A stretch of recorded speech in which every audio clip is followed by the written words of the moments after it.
அதிர்ஷ்டம் என்ற சொல்லை நாம் பலமுறை கேள்விப்பட்டிருக்கிறோம். அவன் அதிர்ஷ்டசாலி, எனக்குத்தான் அதிர்ஷ்டம் இல்லை என்று எத்தனையோ பேர் புலம்ப கேள்விப்பட்டிருப்போம். அது இஷ்டத்துக்கு வருவதால் தான் அது அதிர்ஷ்டம் என்று அழைக்கப்படுகிறது என்று கூட திரு சுகி சிவம் நகைச்சுவையாக சொன்னது நினைவுக்கு வருகிறது.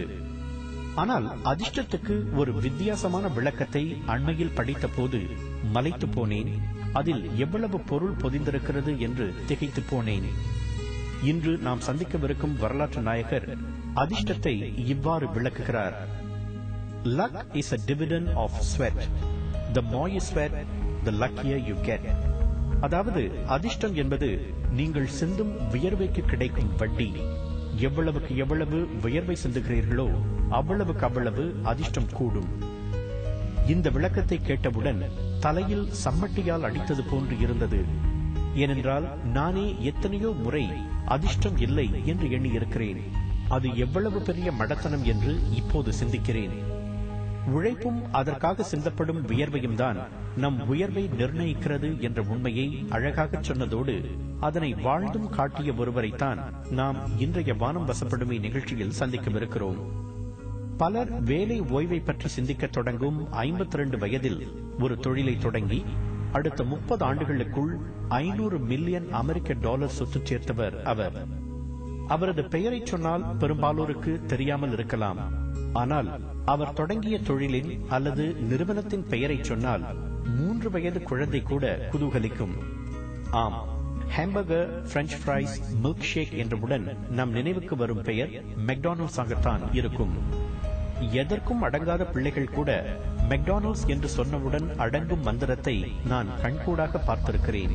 1955ஆம் ஆண்டு தொடங்கப்பட்ட அந்த நிறுவனம் இன்று 121 நாடுகளில் 30,000 உணவகங்களாக விரிவடைந்திருக்கிறது.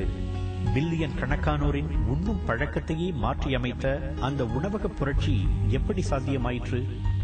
பாருங்கள், எம் என்ற தங்க வளைவுகளை உலகுக்கு தந்த திரு ரே கிராக்கின் வாழ்க்கையை அலசி பார்ப்போம். ரேமன் ஆல்பர்ட் கிராக் 1902ஆம் ஆண்டு அக்டோபர் 5ஆம் தேதி சிகாகோவில் பிறந்தார். கல்வியில் அதிக நாட்டம் இல்லாத அவர் உயர்நிலை கல்வியை முறையாக முடிக்காமலேயே வெளியேறினார். பொருள் ஈட்ட வேண்டும் என்பதற்காக ஒவ்வொரு வேலையாக செய்ய தொடங்கினார். முதலாம் உலகப் போர் சமயத்தில் அவர் தொண்டூழிய அடிப்படையில் ஆம்புலன்ஸ் ஓட்டுநராக சில காலம் இருந்தார். சிறிது காலம் ஓர் இசைக்குழுவில் இசைக்கலைஞராக இருந்தார். பொருள்களை விற்பனை செய்வதில் அவருக்கு தனி ஆர்வம் இருந்தது. எனவே விற்பனை முகவராக பணியாற்ற தொடங்கினார். ஆரம்பத்தில் லில்லி டியூலிப் கப் கம்பெனி என்ற நிறுவனத்திற்காக காகித கப் மற்றும் தட்டுக்களை விற்பனை செய்து வந்தார். பின்னர் மில்க் ஷேக் தயாரிக்கும் இயந்திரங்களை விற்கத் தொடங்கினார். அமெரிக்கா முழுவதும் பயணம் செய்து மில்க் ஷேக் இயந்திரங்களை விற்றார்.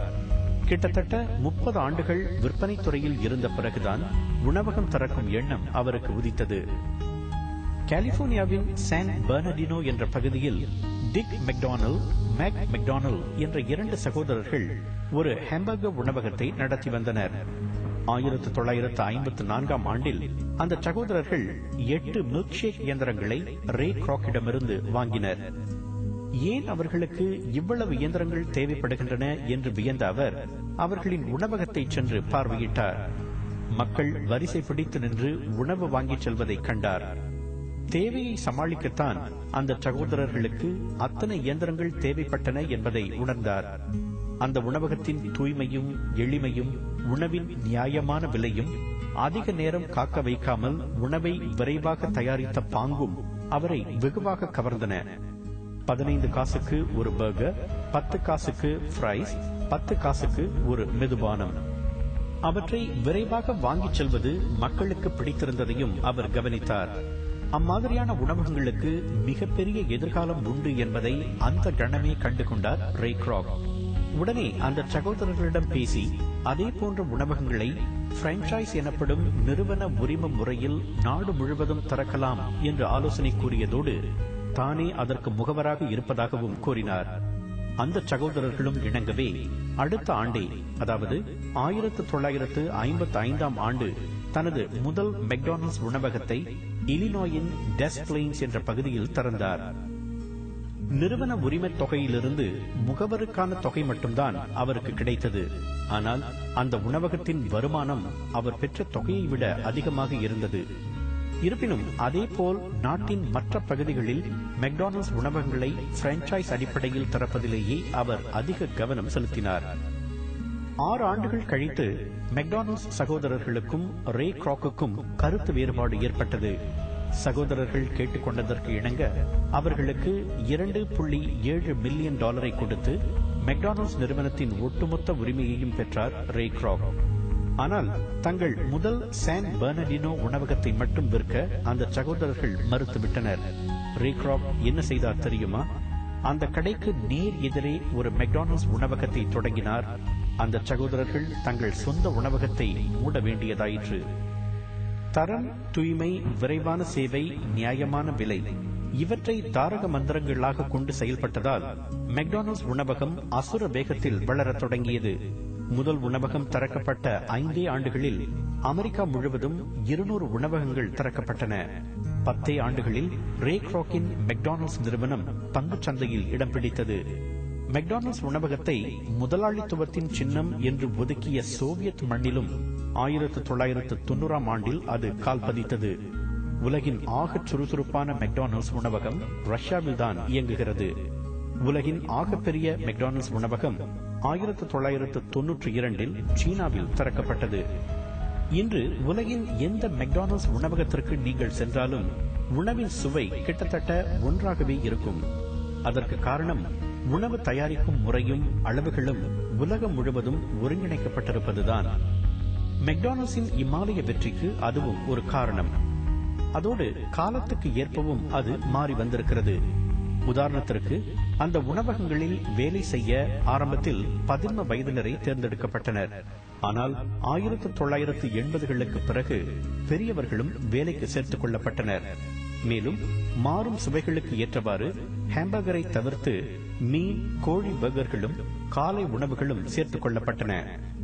1977ஆம் ஆண்டு கிரைண்டிங் இட் அவுட் என்ற தனது சுயசரிதையை எழுதி வெளியிட்டார் ரே கிராக். அதில் அவரது முதல் வரிகள் இவை: I have always believed that each man makes his own happiness and is responsible for his own problems.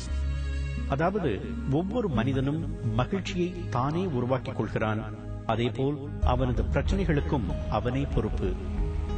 McDonald's என்ற உணவக புரட்சியின் மூலம் தனது மகிழ்ச்சியை தேடிக்கொண்டு ஹாம்பர்கர் கிங் என்ற பெயரெடுத்த ரே கிராக் 1984ஆம் ஆண்டு ஜனவரி 14ஆம் தேதி தனது 82வது வயதில் கலிபோர்னியாவில் காலமானார்.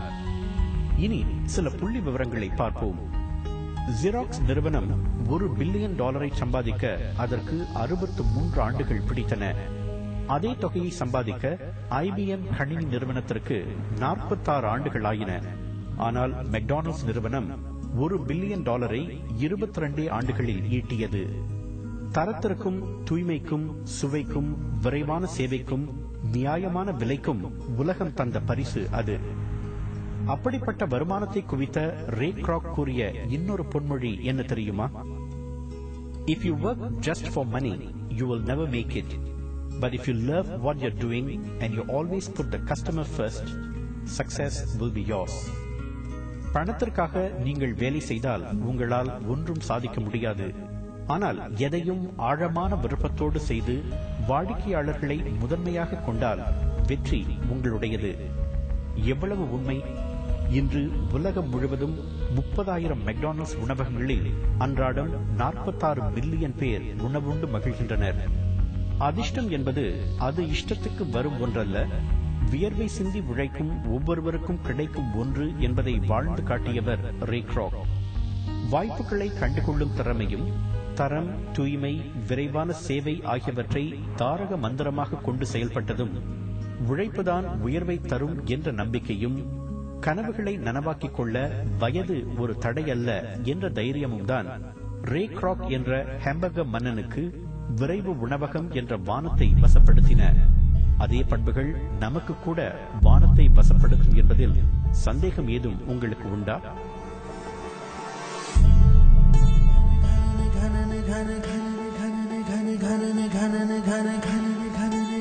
வானம் வசப்படுமே. சிண்டாவின் ஆதரவில்